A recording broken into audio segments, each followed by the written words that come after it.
భయాన్ని జయించండి చాణక్య నీతితో. చాణక్య నీతి ఆధారంగా భయాన్ని జయించడం ఎలా అన్నది మన జీవితంలో ఎంతో కీలకమైన విషయం.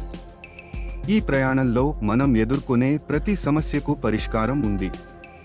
మనం ఆత్మవిశ్వాసం పెంపొందించుకోవాలి. భయం అజ్ఞానం వల్ల వస్తుంది. చాణక్య చెప్పినట్లు ప్రతి సమస్యకు పరిష్కారాన్ని విశ్లేషించాల్సిన అవసరం ఉంది. ఈ విధంగా భయాన్ని తగ్గించుకోవచ్చు.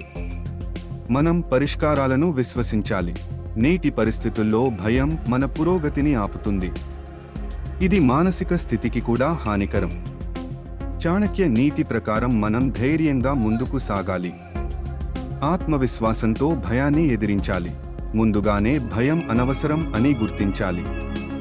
చాణక్య విధానం అనుసరించి భయాన్ని నమ్మకుండా మన లక్ష్యాలపై దృష్టి పెట్టాలి. అంతేకాదు, భయాలను అధిగమించటం ద్వారా మనం శక్తివంతంగా మారగలము. చాణక్య చెప్పిన విధానం ప్రకారం మన భయాలకు మూల కారణాలను అర్థం చేసుకోవాలి.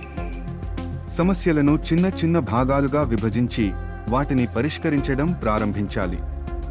ఈ విధంగా మనం భయాన్ని తగ్గించవచ్చు. భయం అంటే మనం అనుభవించే ఒక భావన మాత్రమే.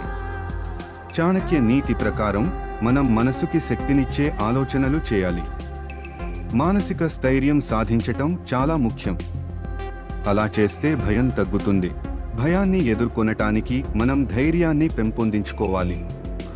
చాణక్య విధానాలు మన లక్ష్యాలపై అప్రమత్తంగా ఉండటం, భయాన్ని తగ్గించి మన ఆత్మవిశ్వాసాన్ని పెంచుతాయి. ధైర్యం మన శక్తిని పెంచుతుంది. మన ఆలోచనలను సానుకూలంగా మార్చుకోవాలి. చాణక్య నీతి ప్రకారం ప్రతికూల భావనలను దూరం చేయాలి. మనం నమ్మకం మరియు ధైర్యంతో ముందుకు సాగితే భయం తగ్గుతుంది. మనం నమ్మకం కలిగి ఉండాలి. చాణక్య చెప్పినట్లు ప్రతి సమస్యను బలవంతంగా ఎదుర్కోవాలి. మనం భయాన్ని అడ్డుగా పెట్టుకోకుండా ముందుకు సాగాలి. నిజమైన ధైర్యం ఉండటం ద్వారా భయాన్ని అధిగమించవచ్చు. ఇది మనకు శక్తిని ఇస్తుంది.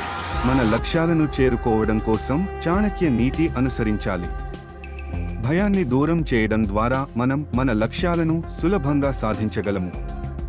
మనం మన దారిని బలంగా, ధైర్యంగా అనుసరించాలి.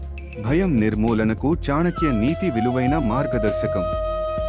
మనం బాధ్యతతో ఉండటం, ధైర్యాన్ని పెంపొందించుకోవడం వల్ల మన భయాలను విజయంగా మార్చవచ్చు. ధైర్యం మన విజయానికి మార్గం చూపుతుంది. చరణాలు మన జీవితంలో భయం అడ్డంకిగా మారే వేళ చాణక్య మార్గదర్శనం మనకు ప్రేరణ. మనం ధైర్యంగా, నమ్మకంగా ముందుకు సాగితే భయాన్ని పూర్తిగా జయించగలము. ఇది మన విజయానికి సూత్రధారిగా ఉంటుంది.